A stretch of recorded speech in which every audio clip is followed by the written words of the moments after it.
በተመለከተ ከጀርባ ያሉትን አጠቃላይ ነገሮችን እግር በእግር እየተከታተለ የሚያቀርብልህ የመረጃ ምንጭ ነበር በዛ አማካይነት ብዙ ነገሮችን ስንሰማ ነበር እንደው ከአጠቃላይ ከምልመላው ሂደት ጀምሮ ምን ይመስል ነበር 4000 ሰዎች ተመርጠው ገብተዋል 4-5 ሳምንት ቆይተዋል ብዙ ነገሮችን ስንሰማ ነበርና እስቲ ከምልመላው ሂደት ጀምሮ የነበረው ነገር በተመለከተ የመረጃ ምንጭ ምን መረጃዎችን ሲያጋራ ነበር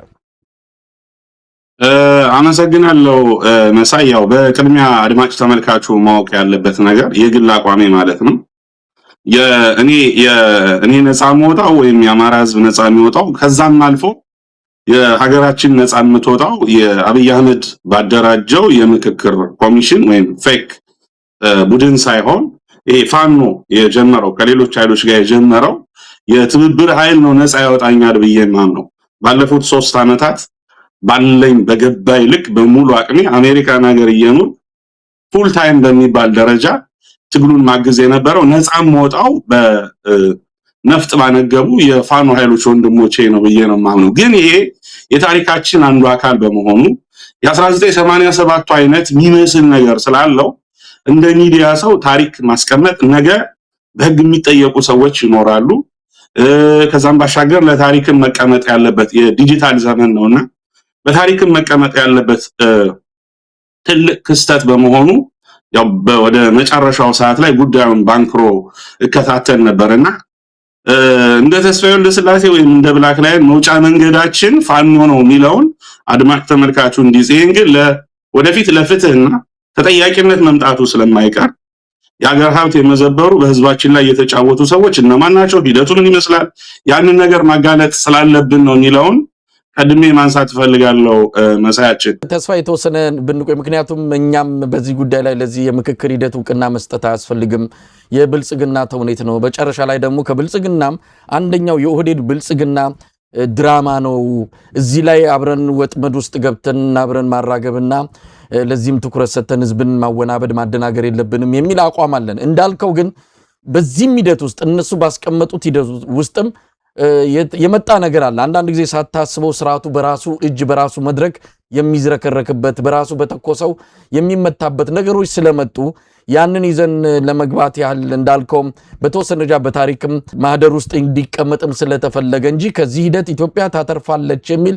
ቅንጣት ታክል እምነትም አልነበረንምና ይሄ ነገር እንዳልከውም ለታሪክ መቀመጥ አለበት የባከነው ሀብት ቀላል አይደለም መሳይ እንግዲህ 4 አመት ነው ከ10 ቢሊዮን ብር በላይ ነው አጠቃላይ እንደባከነ እየተነገረ ያለውና ይሄ 10 ቢሊዮን ብር እንግዲህ ለ10 ከተሞች የንጹህ መጠጥ ውሃ ሊገነባ የሚችል ትልቅ በጣም ትልቅ ገንዘብ ነው ህዝባችን ያለበት ሁኔታ ይታወቃል ከተማው በጣም መጠነ ሰፊ ረሃብ ነው ያለና የባከነው ሀብት ቀላል አይደለም ነው ወደ ጉዳዩ እንግባ የምልመላው ሂደት ምን ይመስላል ነው የምልመላው ተነነሻው ምልመላው ችግር ነበረበት ትክክለኛ ሰዎች እንግዲህ መረጃውን ወደ 4-5 ተሳታፊዎች መካከል የተሻለ ግንዛቤ ያላቸው ሰዎች መካከል ነው መረጃውን ያገኘሁት ዝም ብዬ ይሄ መደበኛ ተሳታፊዎች አይደሉም በደንብ ንቃት ያላቸው የተማሩ አጠቃላይ ሂደቱን የሚገነዘቡ የሚረዱ ሰዎች ጋር 4 ሰዎች ጋር ነው መረጃውን ያገኘሁት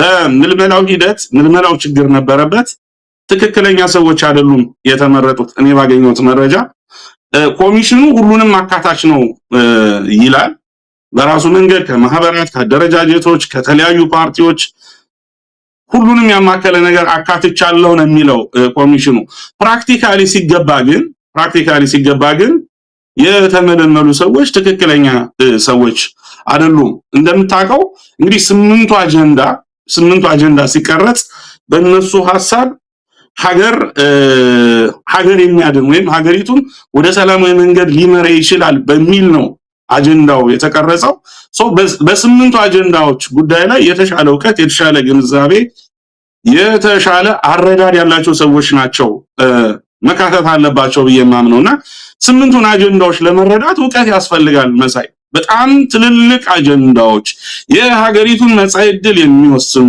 ቀጣይ አቅጣጫዎቻችንን የሚጠቁሙ በጣም ትልልቅ አጀንዳዎች ናቸው የተቀረጹት ነገር ግን የተመረጡ ሰዎች አጀንዳዎቹን የሚረዱ አብዛኞቹን ማለት ነው ሁሉም ያልኩ አይደለ አጀንዳውን በአግባቡ የሚረዱ ስለ አጀንዳው ምንነት እውቀት ያላቸው ሰዎች ሳይሆን የኮታ ጉዳይ ነው የተደረገው። ዝም ብሎ ነገርየው የስሙላ ስለሆነ ከተለያየ ስብጥር ከተለያየ ቡድን ብቻ ሰዎችን አካተትን በሚል የስብጥር አይነቱን ያዩት እንጂ ጥራቱ ላይ ብዙም አልተጨነቁም። እና ፕሮፌሰር መስፍን አርአያ በዚህ ሂደት መሳይ ማንበብ መጻፍ ማይችሉ ሰዎች ተካተዋል። እኔ አሁን መሳይም ተስፋይም ጋዜጠኞች ነን፣ አክቲቪስቶች አይደለንም። ኃላፊነት የሚሰማን ሰዎች ነን። ከዚህ በፊት ሜንስትሪም ሚዲያ ላይ የሰራች ሰዎች ነን። አሁን የመጠቃቃት ስርዓቱን ስለማንደግፍ የመጠቃቃት ሳይሆን እዚህ ጋር የታሪክ ምስክርነት ነው። ይህንን ፕሮግራም አንከር ሚዲያን እንግዲህ ተሳታፊዎችን ያዳምጡታል፣ ያዩናል፣ ይታዘቡናል ብዬ አስባለሁ። የሶሻል ሚዲያ ዘመን ነው። ወጣው ሊሞግቱ ይችላሉ ስህተት ወይም የተዛባ መረጃ አስተላልፌ ከሆነ ግን ጋዜጠኞች ነን፣ የሙያ ኃላፊነት አለብን። ሙያችን እንወዳለን፣ ሙያችን እናከብራለን። ትክክለኛውን ነገር ነው እኔ ለታሪክም ለወደፊት ለህግም ማስቀምጠው። ማንበብ መጻፍ የማይችሉ ሰዎች ተካተዋል። መሳይ ነገር ላሳምር ምናምን አይደለም። በጣም ቁጥሩ ቀላል ያልሆነ አጠቃላይ 4000 በሚል ኮታ ነው የገቡ። ቁጥሩ ከዛም ይበልጣል። መሳይ አነሳዋለሁ በሂደት ማንበብ መጻፍ የማይችሉ ሰዎች ተካተው ነበር። መሳይ የምልመላው ላይ ማንበብ መጻፍ የማይችሉ ሰዎች እንዴት ነው ነባራውን ሁኔታ የሚረዱ? አንድ ምሳሌ ልስጥ። ሐምሌ 1 ነው የገቡት። ሐምሌ 1 ገቡ። ውይይቱ ሐምሌ 8 ነው የተጀመረው። ከሐምሌ 1 እስከ ሐምሌ 7 ባለው ሂደት ኦሪየንቴሽን ይሰጥ ነበር እና አንድ ምሳሌ ብለው የሰጡኝ ምንድነው ኦሪየንቴሽኑ እየተሰጠ አንዱ ቀን ልክ ኦሪየንቴሽኑ እንደተጠናቀቀ የመጀመሪያው ቀን አንዲት ተሳታፊ ከሆነ ክልል የመጣች ተሳታፊ እጇን አወጣችና እንግዲህ ኦሪየንቴሽን ነው የተሰጠው። አሁን የነገራችሁንን ነገር በሙሉ በጽሁፍ ስጡንና እኔ አገር ቤት ተመልሼ ሄጄ እኔ አካባቢ ያለው ማህበረሰብ ኮፒ አድርጌ ጽሁፉን ልስጣቸውና ላስረዳቸው የሚል ጥያቄ ያነሳቻሉኝና እንዲህ አይነት ግንዛቤ ያላቸው ሰዎች ናቸው። ገና እኮ ውይይቱ አልተጀመረም። መሳይ ኦሪየንቴሽን ነው የተሰጠው። እንዴት አካሄዱ ምን መምሰል እንዳለበት ቀጣይ ሂደቶችን ያስረዷቸውና ስለ ኦሪየንቴሽን ግንዛቤ የሌላቸው ተሳታፊዎች እዚህ መድረኩ ላይ ነበሩ ነውና የተመለመሉ ሰዎች በተገቢው መስፈርት የተመለመሉ ሰዎች አይደሉም። ከቀረቡ አጀንዳዎች ከዓላማው ትልቅነት ሀገራዊ የምክክር ኮሚሽን ብለ ማንበብ መጻፍ የማይችሉ ስለ አጠቃላይ ስለ 8ቱ አጀንዳዎች ግንዛቤ የሌላቸው ሰዎች በቀላሉ መጠምዘዝ የሚችሉ መሳይ በቀላሉ መጠምዘዝ የሚችሉ ትንሽ መደለያ ብትሰጣቸው በመደለያ መደለል የሚችሉ ሰዎች ቴክኖሎጂ መጠቀም የማይችሉ ቴክኖሎጂውን ጠቅላላ መጠቀም የማይችሉ ተሳታፊዎች ነበሩ። አዲስ አበባ ስለተገኙ ብቻ ፊታቸው የሆነ ደስታቸው ፊታቸው ላይ የሚነበብ ተሳታፊዎች ነበሩ። መሳይ አይተው ስለማያውቁ አዲስ ስለሆነ ትልልቅ የስብሰባ አዳራሾች ውስጥ ተሳትፎ ስለማያውቁ ሴሚናር አይተው ስለማያውቁ እዛ ቦታ ላይ መገኘታቸው ራሳቸውን እንደ ትልቅ ነገር አድርገው መደሰታቸው ፊታቸው ላይ ይታይ ነበር ይሉኛል መሳይና አይተው የሚያውቁ ሰዎች አይደሉም ተሰብሳቢዎቹ። እንዲህ አይነት ማለት ግንዛቤው ያላቸውን ሰዎች አይደለም የመረጡ። በክልል ደረጃ በ3 ቀን ውስጥ ነው መሳይ መርጠው የጨረሱት። እንግዲህ 4 ዓመት የወሰደ ሂደት ነው የተባለው። አጠቃላይ ሂደቱ በ3 ቀን በክልል ደረጃ በ3 ቀን መልምለው ነው የመጡ። አጠቃላይ ቀደም ብዬ እንደገለጽኩልህ 4000 ተሳታፊ ተብሎ ነው የተገለጸው። ግን በመሃል የኦህዴድ ሰዎች ለዓላማቸው ማለት እንደ አጀንዳው ሁኔታ በየዕለቱ አጠቃላይ 35 ቀን ነው ውይይቱ የፈጀው። ተሳታፊዎቹ ከ40 ቀን በላይ እዛ ቢቀመጡ 35 ቀን የወሰደው ኦህዴዶቹ በየዕለቱ ስብሰባ ያደርጉ ስለነበር በሂደቱ መጣለው በየዕለቱ ስብሰባ ያደርጉ ስለነበር አጀንዳው ዘመን ያለ ከመሰላቸው በፈለጉት መንገድ ካልሄደ መታወቂያ አላቸው ማን እንደሚያትመው ምናምን በቀጣይ ይመጣሉ። እሱን አይዲ እየታደለ በርካታ ሰው ይገባ ነበርና የተሳታፊው ቁጥር ከ4000 ከፍ ይል ነበር ነው። በዚህ ሂደት ምናልባት ተስፋዬ ወደ ኋላ ልመልስና ድልድሉ ወይም ደግሞ ከየክልሉ ከየከተማ አስተዳደሩ ሲመለመሉ የፓርቲ ሰዎች ናቸው ወይስ ከሀገር ሽማግሌ እንደሚሉት ነው? እንደሰማነው ከሆነ በእያንዳንዱ ክልል ከፓርቲ አመራር ወይም ደጋፊ ወይም ደግሞ አባላት ከእንደነዚህ አይነት ሰዎች ናቸው ምልመላው የተካሄደው። ስለዚህ ብልጽግና ለብልጽግና የመከረበት ተብሎ ሲገለጽም አንድም ድልድሉ ወይም ደግሞ ምልመላው ቀጥታ የፓርቲ ሰዎች ወይም ደጋፊዎች ጋር ያተኮረ ስለነበረ ነው የሚል ነገር አለ። እንደው ይሄን ነገር መረጃ ምንጮች ነግረውሃል? በጣም ጥሩ ጥያቄ ነው ያነሳልኝ። አዎ መረጃውን ሰጥተውኛል፣ አነሳዋለሁ። መሰረታዊ ጥያቄ ነው የጠየቀው የተሰብሳቢዎቹን ማንነት ስለሚያሳይ ማለት ነው። በወረዳ ደረጃ ነው ድልድል ተሰጥቷል የተባለው። ያው እንደ ክልል ነው ፋይናል ይዘውት የመጡ። አማራ ክልል 390 ተሳታፊዎች ተብሎ ነው የመጣው። እንደው የሁለቱን ክልሎች ነው በአንጻራዊነት ማነሳው። አማራ ክልል 390 ኦሮሚያ 540 ወኪሎች ነው የገቡ በመጀመሪያው ቁጥር 4000 በሚባለው ኮታ ማለት ነው። በመካከል የ150 ሰው ልዩነት አለ በሁለቱ ክልሎች መካከል ማለት ነው። አማራ ክልልን እንግዲህ ወክለው የገቡ እነማን ናቸው ነው ከዚህ ውስጥ ማነሳው። አማራ ከ390 ውስጥ አማራ ክልልን ወክለው የገቡ ሰዎች የክልሉን አጠቃላይ ይሄ መዋቅራዊ አደረጃጀት የማይቀበሉ በርካታ ሰዎች አሉ። በውስጡ በርካታ ክልል መከፈል ወሎ ክልል መሆን አለበት የሚሉ ይሄ ቅማንት ጋር በተያያዘ ጥያቄ የሚያነሱ አገው ክልል መሆን አለበት የሚሉ እንዲህ አይነት የአጠቃላይ የአማራ ክልል አስተዳደር መዋቅሩ ላይ ጥያቄ ያላቸው እጅግ በርካታ ሰዎች ተሳትፈዋል በዚህ ውይይቱ ላይና በትክክል የአማራን ህዝብ ጥያቄ አንግበው የገቡ ሰዎች ቁጥራቸው ከ390 በጣም የተመናመነ መሆኑን አድማጭ ተመልካቹ ግንዛቤ እንዲኖረው ነው። የአማራ ክልልን ወክለው ገብተው የሚያነሷቸው የነበሩ ጥያቄዎች መሳይ ለምሳሌ የክልሉ ስያሜ ይቀየር የሚል ጥያቄ የሚያነሱ ቡድኖች ነበሩ። እዚሁ የአማራ ክልልን ወክለው ገብተው እኮ ሰሜን ምዕራብ ኢትዮጵያ ተብሎ ይጠቀስ፣ ደቡብ ላይ እንደሚጠቀሰው አደረጃጀት ማለት ነው። አማራ መባል የለበትም የሚሉ የአማራን ህዝብ ወክለው የገቡ ተወያዮች ነበሩ። እንግዲህ በስያሜው አማራ ክልል በሚለው ስያሜ እንኳን ችግር ያለባቸው የማይስማሙ ተወያዮች ናቸው። የአማራን ህዝብ ወክለው ዛጋ የገቡ ነው። ትግራይ ላይ የገባውን አስቂ ነገር ልንገርና ወደ ጥያቄ እመጣለሁ። ትግራይ ክልል እንግዲህ ፕሮፌሰሩ እንደነገሩን ከ20 ጊዜ በላይ ተመላልሰን ትግራዮች በር ዘግተው አናዳምጥም፣ እንዲህ አይነት ፌክ ጨዋታ ውስጥ አንገባም። ያው ትናንት የህወሓት ሰዎች በ27 ዓመት ውስጥ ምን ይሰሩ እንደነበር ስለሚያውቁ እንዲህ አይነት ፌክ ጨዋታ ውስጥ አንገባም በሚል 20 ጊዜ አመላልሰው በራቸውን ዘግተዋል። የተደረገው ግን ምንድነው? አዲስ አበባ ላይ ታስታውሳለህ፣ የተቃውሞ ሰልፍ ወጡ የትግራይ ብሔር ተወላጆች አዲስ አበባ ላይ መቀሌ ያለውን አስተዳደር ተቃውሞ። እዛ ሰልፈኛ ላይ 300 የሚሆኑ ሰዎችን ሰልፉ ላይ የተገኙ ሰዎችን እንዳለ ወስደው የምክክር ኮሚሽኑ ውስጥ ተወያይ እንዲሆኑ ነው ያደረጓቸው። የትግራይ ክልል የማያውቃቸው አዲስ አበባ የሚኖሩ የትግራይ ተወላጆች ትግራይን ወክለው ገቡ ማለት ነው። የኮታ ጉዳይ ነው። እነዚህ ሰዎች በትክክል እዛ የትግራይ ክልላዊ መንግስት መርጦ የላካቸው ሰዎች አይደሉም። ስርዓቱ በራሱ መንገድ አፍጥፎ የሰራቸው ሰዎች ናቸውና ባጅ ተዘጋጅቷል። ባጁን ያዘጋጀው ኢንሳ ነው መሳይ። ኢንሳ ነው ባጁን ያዘጋጀው። አንድ ተወያይ ለአንድ ተወያይ አንድ ባጅ ነው የሚሰጠው። ሁሉም ባጅ ያለው ተወያይ ነበረ መሳይ ለዓላማ ሁሉም ባጅ አለው። ምን አይነት ባጆች መሰሉ? ተወያይ የሚል ባጅ አለ፣ አወያይ የሚል ባጅ አለ፣ ድጋፍ ሰጪ የሚል ባጅ አለ። የተለያዩ አይነት ዘርፎች አሉና ይሄ በኦህዴድ ሰዎች የተመለመለውና ለዚህ ተልእኮ የተሰጠው ሰው ሁሉ አይነት ባጅ ይሰጠዋል። ኢንሳውን በእጃቸው ስለሆነ ማለት ነው። እንዳስፈላጊነቱ ባጁን እየቀያየረ ወደ ስብሰባ አዳራሹ ይገባል ነው። ተመራጮች እነማን ነበሩ?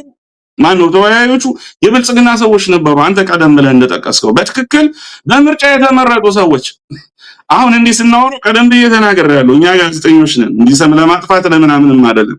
ተወካዮች ምክር ቤት፣ ክልል ምክር ቤት የተመረጡ ከብልጽግናም የኦህዴድ እጩዎች እዛ ተወያይ ሆነው ገብተዋል። ተወያይ ብቻ ሳይሆን አብዛኛውን ይሄ የአመቻችነቱን ቦታ የያዙት እነዚህ የብልጽግና ተመራጭ የነበሩ የቢሮ ኃላፊዎች መሳይ፣ በተለይ ኦሮሚያ ክልል የቢሮ ኃላፊዎች፣ ደቡብ ያሉ ክልሎች የተወሰኑ የቢሮ ኃላፊዎች አመቻቾቹ ነው ገብተዋል። መመሪያው ምንድነው የሚለው?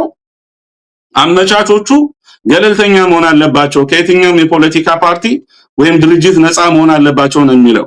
ነገር ግን በምክር ቤት ደረጃ በተወካዮች ምክር ቤት ደረጃ ተመርጠው ለቀጣይ አሁን ምክር ቤት የሚገቡ ሰዎች ሳይቀር በአወያይነትና በአመቻችነት የተቀመጡበት የምክክር ኮሚሽን ነው የነበረው። በጣም ፌክ ስራ ነው ሲሰራ የነበረውና እነዚህ ሰዎች እዛው ጫና ያደርጋሉ። በሚያመቻቹበት መድረክ በሙሉ ጫና ያደርጋሉ። የስለላ ስራ ይሰራሉ። ስለላ በደንብ ጠበቅ ያለ ስራ ይሰራሉ። አጠቃላይ እንቅስቃሴዎች ይጠናሉ። መሳይ ምንድነው የሚናገረው? አዳራሽ ውስጥ ካለ የመሳይ አቋም፣ የመሳይ አስተሳሰብ፣ መሳይ ወጥቶ እነማን ጋር ይገናኛል፣ እንዲህ አይነት ነገሮች ጥናት ያደርጋሉ።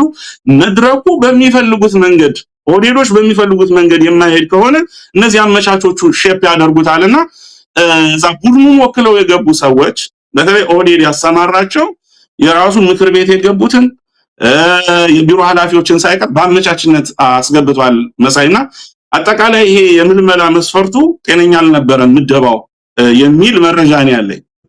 እንግዲህ ተስፋዬ እውነት ለመናገር ይሄን በተመለከተ በተለያዩ ጊዜያት ያቀረብናቸው ዜናዎች ፕሮግራሞችም አንተ አሁን ከምትለው ጋር በደንብ የተገናኙና አንድ አይነት መሆናቸውን ነው ተመልካቾችን መረዳት የሚችሉት።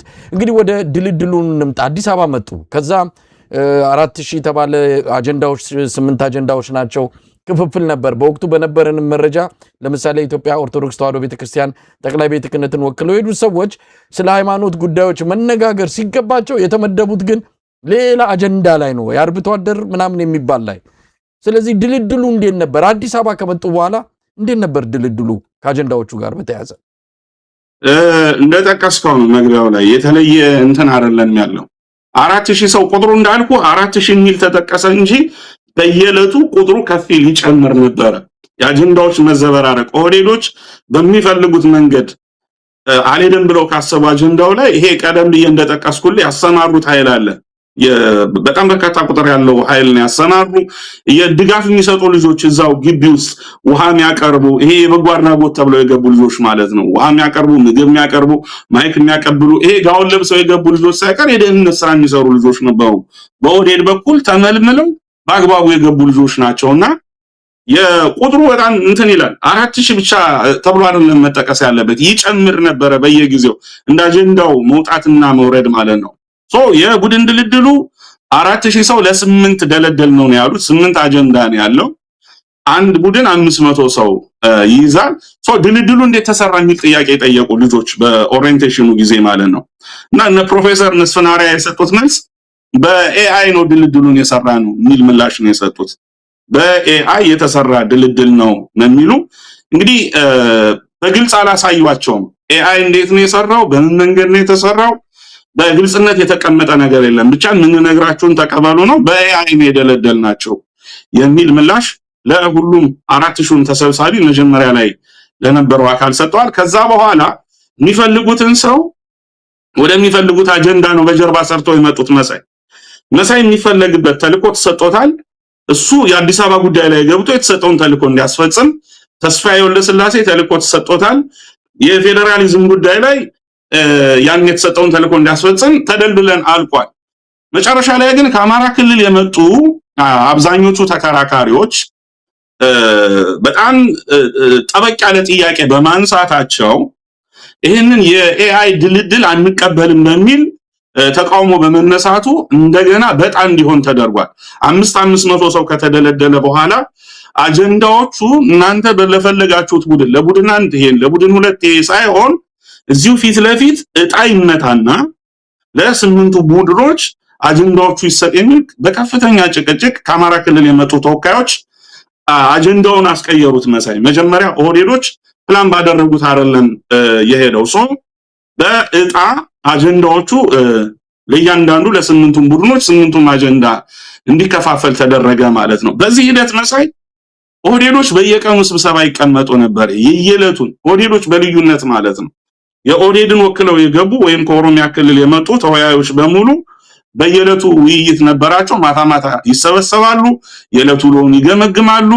የትኛው አጀንዳ ከ8 ውስጥ የትኛው ጋር ምን እየተካሄደ ነው፣ ምን እየተደረገ ነው፣ እነሱ ካስቀመጡት ጎል አኳያ በአግባቡ እየሄደ ነው ወይ፣ የደከመ ነገር ካለ እንዲህ ባላንስ የመስራት ስራ ነበር። በየዕለቱ ማታ ማታ ውይይቶች ይደረጉ ነበር። ከሁሉም ክልሎች በተለየ ኦሮሚያዎቹ ጋር ውይይት ይደረግ ነበርና ምንድነው የተደረገው? ያው በጣም እንዲደለደል አደረጉ በብዙ ሙግት። ከመነሻው የኦህዴዶቹ ፕላን እንዲደናቀፍ ስለተደረገ በየዕለቱ እየተገናኙ ማከም መቻል ነበረባቸው። አንድ ቡድን በጣም እኮ ያሳዝናል አንድ ቡድን ለ35 ቀናት በአንድ አጀንዳ ብቻ ነው ሊወያይ የሚችለው። ቀደም ብለን አንስተናል የተወያዮቹን ማንነት፣ የትምህርት ደረጃ፣ የፖለቲካውን የሚረዱበት ግንዛቤ፣ ይሄ ከቀበሌያቸው ውጪ ያለው የክልሉን ሁኔታ የማይረዱ ሀገራዊውን ጉዳይ የማይረዱ የምስራቅ አፍሪካ ፖለቲካን ወቅታዊ ሁኔታ የማይረዱ ዓለም ዛሬ እንዴት ብላ አደረች የሚለውን ነገር የማይረዱ በርካታ ተወያዮች ነው እዚህ ውስጥ ያሉና በአንድ አጀንዳ ላይ 35 ቀን አንድ ቡድን እንዲወያይ ተደርጓል። ሌላ ሁለተኛ አጀንዳ ማንሳትም መንካትም መወያየትም ሀሳብ መስጠትም አይችልም። አንድ ተወያይ ቡድን አንድ የተሰጠው አጀንዳ አለ። በዛ በተሰጠው አጀንዳና አጀንዳ ብቻ ነው ሊመክር የሚችለው። ይሄ ቀሪው 7 አጀንዳ እሱን የሚመለከት አይደለም ነው። እዚህ ውስጥ እነ ፕሮፌሰር መሳይ ጥያቄ ቀርቦላቸው ነበረ። ለምንድን ነው አንድ ተወያይ አንድ ጥያቄ አንድ ቡድን አንድ ጥያቄ ለ35 ቀን የሚወያይ ተብሎ ጥያቄ በይፋ ሲቀርብላቸው አይ ሳይንሳዊ አካሄድ ነው ይሄድን ይሄን ፕሮፌሰሩ በአደባባይ ያሉት ነው ሳይንሳዊ አካሄድ ነው ይሄ ተቀበሉ ሳይንስ ነው ይሄ ለ35 ቀን አንድ ተወያይ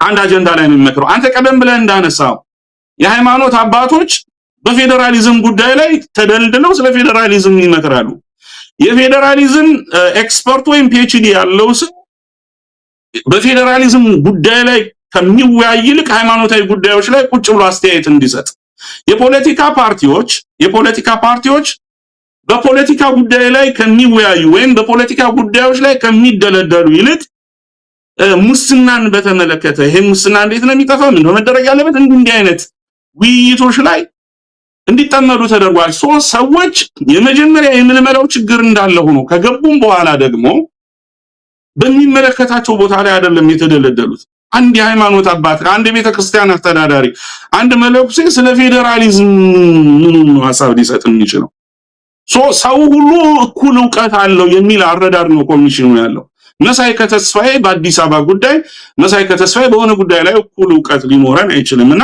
ኮሚሽኑ እኩል ናቸው የሰጠናችሁን አጀንዳ ብቻ ታራግባላችሁ ወይንም ትወያዩበታላችሁ የሚል ጠንከር ያለ አቋም የነበረውና አብዛኛው ሰው በእውቀቱ ልክ ባለው መረጃ ልክ ወይም ባክግራውንዱ ግምት ውስጥ ገብቶ ሳይሆን ኮሚሽኑ ዝም ብሎ በራሱ በገባው ልክ ነው ሰዎችን ብድግ አድርጎ የመዘነው ያው ኤአይ የሚለው እንት እንዳለ በ500 አደረጉት 500 ለሁለት ተከፍሎ 250 ሆነ 250ው ለ5 ተከፍሎ በ50 የመጨረሻው መወያያ መድረክ 10 ሰዎች ናቸው መሳይ በአንድ ቡድን ውስጥ የሚገቡ 10 ሆነው ይገባሉ አይተዋወቁም መሳይ ማን ምንድነው ከተመሳሳይ ክልል መጣው አይተዋወቁም እነዚህ ሰዎች የተደረገው ምንድነው አድማጭ ተመልካቹ በደንብ እንዳያውቀው ኋላ ላይ ለማነሳው ነገር ስለሚጠቅም ወዲያው እንደገቡ ተመራረጡ ተባለ ምን አይነት ምርጫ ሰብሳቢና ጸሐፊ ምረጡ ተባለ እነዚህ ሰዎች አይተዋወቁም 10ሩም ሰዎች ማን ምንድነው የትምህርት ደረጃው ምን እንደሚሰራ ይሄ አጠቃላይ ባክግራውንዱ አይተዋወቁም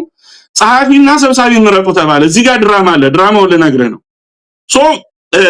የተወሰነ ጭቅጭቅ ከተነሳ በኋላ የኦህዴድ ሰዎች ስምሪት የተሰጣቸው ስላሉ የተወሰኑት እኔ መሆን ይችላል እኔ ጸሐፊ መሆን ይችላል ይላሉ አብዛኛውን ከሰብሳቢነት ይልቅ የጸሐፊነቱን ቦታ ነው ያዙት ቆይቻ አስረዳለሁ ምክንያቱም የጸሐፊነቱን ቦታ ነው ያዙት እጃቸውን ያወጡ ነው የሚሉ አሉ ሁለተኛው መንገድ ደግሞ ምንድነው የተደረገው አንድ ቡድን ውስጥ እኔና መሳይ ካለን ኦህዴድ ምልመላ ላይ እንተዋወቃለን አብረን ተልቆ ተሰጠን ነው ዛቡድን የገባነው ካሰሩ እኔ ጄን አውጥቼ መሳይ ጸሐፊ ይሆንላለሁ በሰው ሌላው አዲስ እንግዳ ስለሆነ 80% የሚሆነው አጠቃላይ ይሄ 10 የሚሆኑ ተወያዮች ጸሐፊዎቹ የኦህዴድ ብልጽግና ሰዎች ናቸው ኦህዴድ ብልጽግናና ከአማራ ክልልም የተወሰነ ከደቡብም እንደዚህ የተወሰነ ዋነኛ ለስርዓቱ ያሸረገዱ ሰዎች ገብተዋል ይሄ ምንድነው ነው ቁም ነገሩ ይሄ ምንድነው ከሰብሳቢነቱ ይልቅ ጸሐፊው ላይ ፎከስ የተደረገበት ዋነኛው ምክንያት መስፈርት የለውም ቀደም ብዬ እንደተጠቀስኩት በራሳቸው ዝም ብለው ነው ተመራረጡ የተባለው ማን ምንድነው የሚታወቅ ነገር የለም ሞጁል ተሰጥቷቸዋል ሞጁል መሪ ጥያቄዎች አሏቸው ለተወያዩ መሳይ ለምሳሌ በአዲስ አበባ ጉዳይ ከሆነ አንድ ተወያዩ ሆነ ገብተ ስለ አዲስ አበባ የሚሰማህን ብቻ ጻፍ ነው የምትባለው ውስጥ ያለውን ነገር በሙሉ አውጣና ጻፍ ትባላለህ ስም አይጻፍም አዲስ አበባ ጉዳይ መሳይ መኮንን የሚሰማውን ይቸከችካል ፋይናሊ ሲጨርስ ምንድነው የሚያደርገው ክፍል ውስጥ ቴብል አለ ቴብል ላይ ወስዶ ያስቀምጣል ሁሉም ተሰብሳቢ ዛጋ ያስቀምጣል ማን ምን ጻፈ የሚታወቅ ነገር የለም ስም ስለማይጠቀስ ማለት ነው መጨረሻ ከአጀንዳ ውጭ መጻፍ አትችልም የተሰጠ የአዲስ አበባ ጉዳይ ነው ለስምንቱም ቡድኖች የየራሳቸው አጀንዳ ማለት ነው በተሰጠ አጀንዳ ላይ ብቻ ትጽፋለህ የጸሐፊው ስራ ምንድነው ማለት ነው ያንን እየለቀመ ይጽፋል ስለዚህ እዚህ ጋር 80% የብልጽግና ሰው ነው ጸሐፊዎች ቦታውን ያዙት ብያለሁ እንግዲህ በራሳቸው በሚፈልጉት መንገድ በተሰጣቸው ኦሪየንቴሽን መሰረት አጀንዳው ምን ያደርጉታል ማለት ነው አጀንዳው ላይ እነሱ በተሰጣቸው መሰረት ያንን ነገር ያሰፍሩታል ይጽፉታል ነው የዩኒቨርሲቲ በጣም የሚገርምህ የ500ዎቹ አወያዮች እነዚህ አመቻቾቹ የሚባሉት ከዩኒቨርሲቲ ሄዱ ናቸው መሳይ ከዩኒቨርሲቲ ሄዱ ገለልተኛ የሚባሉ ናቸው ነገር ግን የተወሰነ የገለልተኛ የሆኑ ሰዎች ገብተዋል አብዛኞቹ ለምሳሌ ከደቡብ ክልል ያሉ ዩኒቨርሲቲዎች ላይ የመጣ የዩኒቨርሲቲ ተወካይ ሰው የደቡብ ክልል ተወካይ ይመስሏል። የኦሮሞ ብሔር ተወላጆች በዩኒቨርሲቲው ያሉ አብዛኛው ተመርጠው መጥተዋል። ለዚህ ፐርፐዝ ተመርጠው ማለት ነው። ጋዜጠኛ ነኝ፣ ሐቁን ነው ማስቀምጠው ነኝ። 500 ተወያዮቹ መካከል አመቻቾቹ አብዛኛዎቹ ገለልተኛ የሚል ስም ቢኖራቸው የዳቦ ስም ዋነኛ የሥርዓቱ ደጋፊዎችና ከሥርዓቱም ደግሞ የኦሮሞ ብሔር ተወላጆች ናቸውና ጸሐፊዎቹ ከተሰጣቸው ተልዕኮ አኳያ ተሰብሳቢው የሚያነሳው የሚጽፈው የሚሰጠው ሐሳብ አለ። እነሱ የተሰጣቸውን ተልዕኮ ይዘው በአግባቡ ያረቃሉ ነው። ከታች አንድ ጸሐፊ አለ። ወደ 50ው ሲሄዱ ከአምስቱ ቡድኖች አንዳንድ ሰው ይሄድና ለ50ው ተወያይ 25 ጸሐፊዎች አሉ። እንግዲህ 80% ጸሐፊዎች የኦህዴድ ብልጽግና ሰዎች ናቸው ብያለሁ። ከ50ዎቹ ተወያዮች ውስጥ 5ቱ ጸሐፊዎች ይኖራሉ። ወደ 250 ሲሄዱ 5 ከ5 ቡድን 25 ጸሐፊዎች ይኖራሉ። እንግዲህ ምን ያክል ተጽዕኖ እንዳለው አስብ። ወደ 500 ሲመጡ የመጨረሻው ወደ 500 ሲመጡ 25 ከሁለቱ 50 ይሆናል። ነገር ግን 20ውን ሰው ይቀንሱና ለ500 ተወያይ 30 ጸሐፊ ነው የነበረው መሳይና 80% የራሳቸው ሰዎች ናቸው። እዚህ ጋር አንድ የሰሩትን ፌክ ልንገርና ይሄኛውን አጀንዳ እንዝጋው። ለምሳሌ አጀንዳው ሲረቀቅ የሀገሪቱ በፓርላሜንታሪ አካሄድ ትሂድ ወይንስ በፕሬዝዳንታዊ ትሂድ የሚል ሐሳቦች ተነሱና ከ10 ቡድኖች ከ500 ነው ማወራ ከ10 ቡድኖች ውስጥ 8ቱ ቡድን ሀገሪቱ በፌደራሊዝም ስርዓት ነው መመራት ያለባት በፓርላሜንታዊ ስርዓት ነው መመራት ያለባት የሚል አቋም ያራምዳሉ። በፓርላሜንታዊ ስርዓት ከሁለቱ ቡድኖች ውስጥ ሁለት ግለሰቦች ግን ተልዕኮ የተሰጣቸው ሁለት ግለሰቦች ከየ50 ማለት ነው። በ500 ስር 10 ቡድን አለ 50 8ቱ ቡድን የፌደራሊዝም ስርዓት ነው መከተል ያለብን ይላል።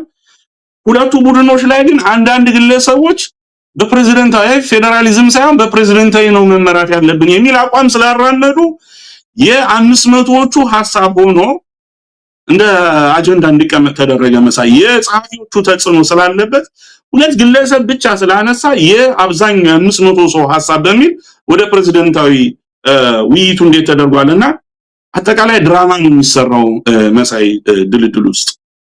እዚህ ጋር ምንድነው የመጀመሪያው ሐሳብ የነበረው ከ500 ተወያዮች ውስጥ 75 ከመቶ የድምጽ ብልጫ ካገኘ ውሳኔ ይሆናል ነው የሚለው መሳይ። እዚህ ጋር አድማጭ ተመልካቹ አንከር ሚዲያ አድማጭ ተመልካቹ በደንብ ማወቅ ያለበት 500 ተወያይ ላይ አንድ ጉዳይ 75 ከመቶ ድምጽ ብልጫ ካገኘ ውሳኔ ይሆናል ነው የሚለው። ምክረ ሐሳብ ምናምን የሚባል ነገር የለም። የመጀመሪያውን ህግና መመሪያ ነው የምነግርህ። ውሳኔ ይሆናል ይላል። ነገር ግን ቀደም ብዬ እንደጠቀስኩት አጀንዳው ለሚፈልጉት ሰው በሚፈልጉት መንገድ ስላልሄደላቸው ምን አደረጉት? አዲስ መመሪያ መጡና ምክረ ሐሳብ ነው መሆን ያለበት ውሳኔ አይሆንም ተባለ። አዲስ ህግ መጣ። ይሄ ሌላ ውዝግብ ያስከተለ እንትን ነው። በዚህ ሂደት ምን አመጡ? ቅርቃር ውስጥ የሚገቡ አጀንዳዎች፣ የሚያጨቃጭቁ ማያግባቡ አጀንዳዎች ካሉ የሚፈታ የሽማግሌ ቡድን ይመረጥ ተባለ። 120 ሰዎች አሉበት የሽማግሌ ቡድን ይመረጥ። እንግዲህ ሽምግልና ያው እኛ የምናውቀው በሀገራችን ሰው ሲጋጭ ወይ በድንበር አለመግባባት ሲፈጠር ብቻ በተለያየ መንገድ ነው። ለምክክር ብለው ገብተው አለመግባባቶች ቢፈጠሩ የሚያሸማግሉ አካላት በሚል 120 ሰዎች ያሉበት ቡድን ተመረጠ። አሁን እዚህም ጋር ያመራረጡ ችግር አለበት መሳይ። ከአንድ ቡድን 15 ሰው ይመረጥ የሚል ግሩፕ አለ። በቡድን ሳይሆን 8 ቡድን 15 ሲባዛ 120 ይመጣል በ8። ሁለተኛው ቡድን ደግሞ ምን የሚል ሐሳብ አለው? በቡድን ሳይሆን በክልል ይሁን፣ የክልል ተወካዮች 15 ሰዎች ነው መግባት ያለባቸው የሚል ቡድን አለ። ሁለቱም ሚክስ ተደርጎ ነው የገቡ። ግልጽ መስፈርት ስለሌለ ኮሚሽኑ 4 ዓመት ስራ እየሰራው ነው ቢልም ግልጽ መስፈርትና በአግባቡ የተጠና ስራ ስለሌለው ሽማግሌ ቡድኑ ላይ እንኳን ከህግ ውጭ ነው ያቋቋሙት። ሽማግሌ ቡድኑ እንኳን አንደኛው ቡድን ላይ የተመረጡ ሰዎች በቡድን 15 ናቸው። አንደኛው ቡድን ላይ ደግሞ ክልልን ወክለው በማለት በክልል ደረጃ ተመርጦ የመጡ ሰዎች ናቸው። እዚህ ውስጥ የክልል ርዕሳነ መስተዳድሮችና ከፍተኛ አመራሮችም አሉ። 120 ሽማግሌ ውስጥ እንግዲህ ልብ አድርግ፣ አብይ አህመድ የሾማቸው አብይ አህመድ ያስቀመጣቸው ስርዓቱን እስከታች የሚያስኬዱ ህዝባችንን በድሮን የሚያስጨፈጭፉ መንገድ የሚመሩ ገዳዩን ጨፍጫፊውን ወታደራዊ መንግስት መንገድ የሚመሩ አቅጣጫ የሚሰጡ ሚሊሻ የሚያሰማሩ ካድሬዎቻቸውን እስከ ቀበሌ ጎጥ ድረስ ወርደው ህዝብ የሚያስጨፈጭፉ ሰዎች ላይ የምክክር ኮሚሽኑ ላይ ደግሞ ሽማግሌ ተብለው ተቀምጠዋል። መሳይ ቢሮ ኃላፊዎች እነ ማነው ርዕሰ መስተዳድሮቹ አረጋ ከበደ፣ ሽመልስ አብዲሳ ወደ ኋላ ቆየት ብዬ እመጣበታለሁ። እነዚህ ሰዎች ዋነኛው የሽምግልና ቡድን ውስጥ እንዲቀመጡ ተደረገ ማለት ነው። እንግዲህ 120 ሰዎች ናቸው። 4000 ሰው ያልተግባባበትን አጀንዳ እነዚህ 120 ሰዎች ቁጭ ብለው ተወያይተው ለአጠቃላይ ለ4000 ያቀርባሉ ነው።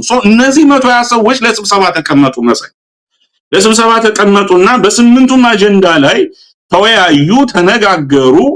የነሱ የ120 ሰዎች አቋም እንግዲህ ቀደም ብዬ ጠቅሼዋለሁ። አብይ ያስቀመጣቸው ባለስልጣናት አብዛኞቹ ርዕሳነ መስተዳድሮቹ እና ዳነችን ጨምሮ የተወያዩበት 120ዎቹ የተወያዩበት ሐሳብ ለ4000 ሰው እንዲቀርብ ተደረገ። መጨረሻ ላይ መሳይ በጭብጨባ 4000 እነዚህ 120 ሰዎች ያቀረቡት አጀንዳ ይጽደቅ ተብሎ ሐሳቡ ቀረበ። ወደ 4000 ሰዎች ሄደ። ይሄ እንግዲህ የክልል ጉባኤ ነው ተብሎ ስያሜ የተሰጠው።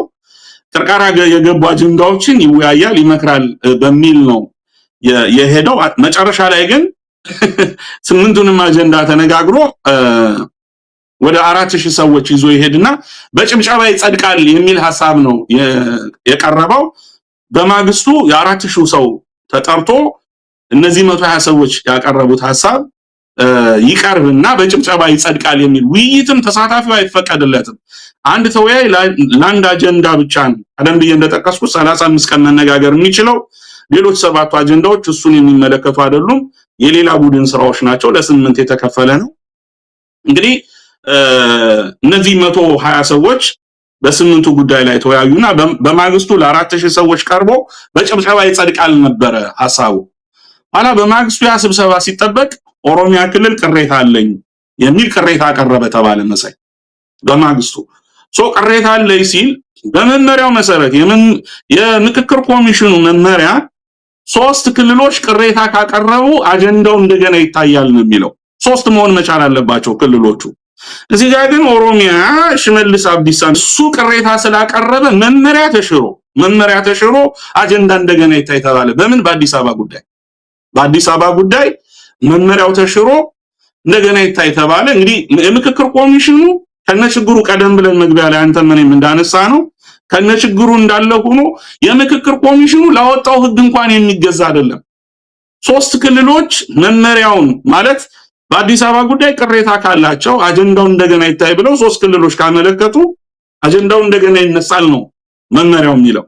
ነገር ግን የሽመልስ አብዲሳ ክልል ስላቀረበ አንድ ክልል ያው ኦሮሚያ በመሆኑ አጀንዳው እንደገና ለውይይት ይቅረብ በሚል ሐሳብ ተነሳ። የክልል ጉባኤዎቹ ማለት የክልል ጉባኤ ተብለው የሚጠሩ ሰዎች እንግዲህ ስራቸውን ጨርሰው ተበትኗል ተብሎ ነበረ። ከዛ እንደገና ኦሮሚያ ጥያቄ ስላስነሳ አሁንም ለውይይት ይቀመጡ ተባለ። እነዚህ 120 ሰዎች ማለት ነው 120 ሰዎች የኦሮሚያን ጥያቄ ምክንያት በማድረግ እንደገና ቅርቃር ውስጥ የገባ አጀንዳ በሚል በአዲስ አበባ ጉዳይ ብቻ ማለት ነው